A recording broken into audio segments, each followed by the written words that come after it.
Sefanya pasal 1 ayat 1 judul Firman Tuhan yang datang kepada Sefanya bin Kusi bin Gedalia bin Amaria bin Hizkia dalam zaman Yosia bin Amon Raja Yehuda.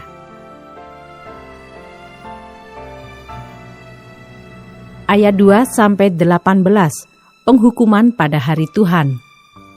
Aku akan menyapu bersih segala-galanya dari atas muka bumi, demikianlah firman Tuhan. Aku akan menyapu manusia dan hewan. Aku akan menyapu burung-burung di udara dan ikan-ikan di laut.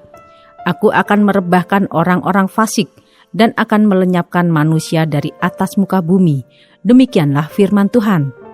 Aku akan mengacungkan tanganku terhadap Yehuda dan terhadap segenap penduduk Yerusalem. Aku akan melenyapkan dari tempat ini sisa-sisa Baal dan nama para imam berhala.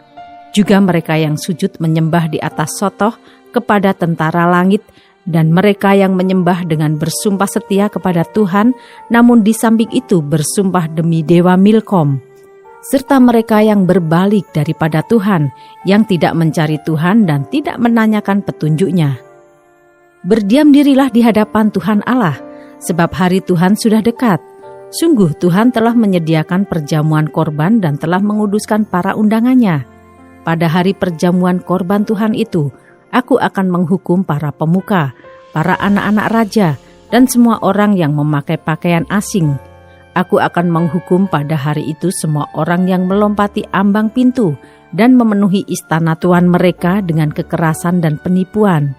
Maka pada hari itu, demikianlah firman Tuhan, akan terdengar teriakan dari pintu gerbang ikan dan ratapan dari perkampungan baru dan bunyi keruntuhan hebat dari bukit-bukit.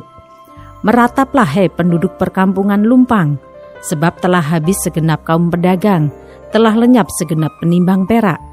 Pada waktu itu aku akan menggeledah Yerusalem dengan memakai obor dan akan menghukum orang-orang yang telah mengental seperti anggur di atas endapannya dan yang berkata dalam hatinya, Tuhan tidak berbuat baik dan tidak berbuat jahat. Maka harta kekayaannya akan dirampas dan rumah-rumahnya akan menjadi sunyi sepi.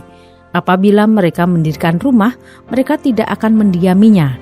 Apabila mereka membuat kebun anggur, mereka tidak akan minum anggurnya. Sudah dekat hari Tuhan yang hebat itu, sudah dekat dan datang dengan cepat sekali. Dengar, hari Tuhan pahit, pahlawan pun akan menangis. Hari kegemasan hari itu, hari kesusahan dan kesulitan, hari kemusnahan dan pemusnahan, hari kegelapan dan kesuraman, hari berawan dan kelam, hari peniupan sangkakala dan pekik tempur terhadap kota-kota yang berkubu dan terhadap menara penjuru yang tinggi.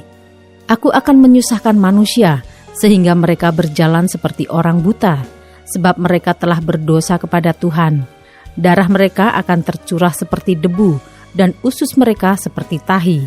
Mereka tidak dapat diselamatkan oleh perak atau emas mereka pada hari kegemasan Tuhan, dan seluruh bumi akan dimakan habis oleh api cemburunya, sebab kebinasaan, malah kebinasaan dahsyat diadakannya terhadap segenap penduduk bumi.